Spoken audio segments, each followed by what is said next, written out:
कडाक्याची थंडी पडत आहे आणि अजून या थंडीमध्ये हा पौष्टिक पदार्थ बनवला नाही तर कसं चालेल। साखर न वापरता अगदी सोप्या पद्धतीने आणि मस्त अशी मखाण्याच्या लाडूंची रेसिपी तुमच्यासाठी घेऊन आली आहे। अगदी सोपी, साधी आणि सुटसुटीत रेसिपी। तर व्हिडिओ शेवटपर्यंत नक्की बघा आणि पहिल्यांदाच जर टेस्टी मोमेंटवर आलेले असाल तर चॅनलला सबस्क्राईब करायला विसरू नका आणि बेल आयकॉन दाबा, म्हणजे जेणेकरून माझ्या येणाऱ्या प्रत्येक व्हिडिओचे नोटिफिकेशन इथे तुम्हाला मिळत राहतील। गॅसवर ठेवूया मीडियम टू लो फ्लेमच्या दरम्यान कढई।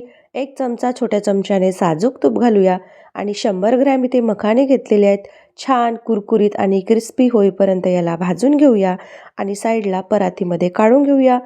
बरेच जण आपल्याला सांगत असतात की ड्रायफ्रुट्सचे लाडू म्हणजे भरपूर तुपाची गरज असते, परंतु असं काहीही नाही। अगदी कमीत कमी तुपामध्ये आणि चविष्ट असे हे तुम्ही लाडू बनवून तयार करू शकता। तर 1 चमचा परत कढईमध्ये तूप घातलं आणि 50 ग्रॅम इथे अक्रोड घेतलेले आहेत। त्याला सुद्धा अगदी मंद आचेवर छान सोनेरी रंग येईपर्यंत परतून घेऊया आणि एक एक साहित्य बाजूला काढून थंड व्हायसाठी ठेवून घेऊया। त्याच्यानंतर घेतलेले आहेत 50 ग्रॅम बदाम आणि 50 ग्रॅम काजू।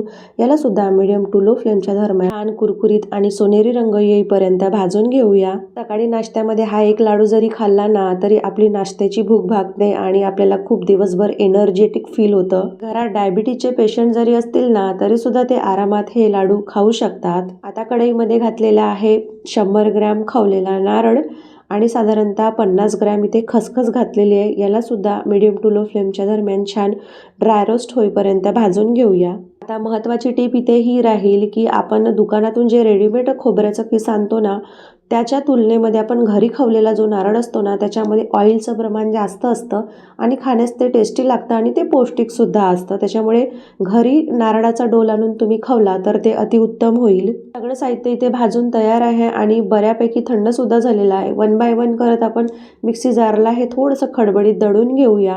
अजून तुमच्या आवडीप्रमाणे तुम्ही याच्यामध्ये ड्रायफ्रुट्स ॲड करू शकता। तुम्ही डिंकाचा वापर सुद्धा या लाडूमध्ये करू शकता। या हिवाळ्यामध्ये अजूनपर्यंत हे मखाण्याचे किंवा ड्रायफ्रुट्सचे लाडू जर तुम्ही बनवले नसाल तर नक्की ट्राय करून बघा। अगदी झटपट आणि सोप्या पद्धतीने हे बनवता येतात।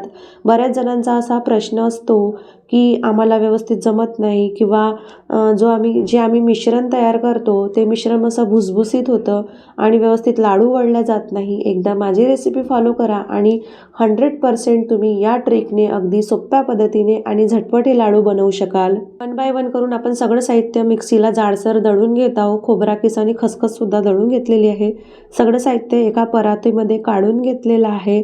आता आपल्याला हे लाडू बनवण्यासाठी इथं गूळ वितळवून घ्यायचा आहे। कढईमध्ये 1 चमचा छोट्या चमच्याने तूप घालूया आणि साधारणतः 200 ग्रॅम इथे मी ऑर्गेनिक गूळ घेतलेला आहे। कोणत्याही विदाऊट केमिकलचा हा गूळ आहे आणि कोणतेही केमिकल इथे वापरलेलं नाही आहे या गुळामध्ये। त्याच्यामध्ये अजिबात पाणी घालायचं नाही, तर त्याला मस्त असं मेल्ट होऊ द्यायचं। त्याचा पाक बनवायचा नाही, फक्त मेल्ट झालं की पटकन ते आपण या मिश्रणावर ओतून घेऊया आणि लगेचच त्याला एकजीव करून घेऊया। कारण काय होते ना बराच वेळ आपण जे तसंच ठेवलं तर ते कडक बनतं आणि व्यवस्थितरित्या मग ते मिक्स होत नाही। थोडंसं चमच्याने अगोदर गरम असतं म्हणून आणि नंतर हलक्या हलक्या हाताने आपण हे सगळं साहित्य असं मिक्स करून घेऊया गुळाच्या पाकामध्ये। आणि गुळाचा पाक करत असताना आपल्याला गूळ मेल्ट झालं तिथपर्यंतच आहे, त्याचा 1 तारी 2 तारी पाक बनवायचा नाही। त्याच्यानंतर साधारणतः पाव कप इथे आपण वरून मेल्ट केलेलं तूप घालूया, व्यवस्थित मिक्स करून घेऊया आणि लाडू वळायला घेऊया। आणि इथे बघू शकता तुम्ही इझिली हे लाडू वळल्या जात आहेत। अजिबातच तुम्हाला जर इथे गुळाचा किंवा साखरेचा वापर करायचा नसेल तर तुम्ही खजूर आणि अंजिराचा वापर सुद्धा गोडवा आणण्यासाठी या ठिकाणी करू शकता आणि 100% तुम्ही शुगर विरहित हे लड्डू बनवू शकता। आणि बघू शकता मस्त इथे लाडू बनवून तयार आहेत। एक लाडू मी तुम्हाला फोडून दाखवते। खाण्यास अतिशय चविष्ट आणि खूप टेस्टी हे मखाना लाडू बनवून तयार होतात। तर अजूनपर्यंत ट्राय केलं नसेल तर नक्की ट्राय करा आणि व्हिडिओला लाईक करायला विसरू नका।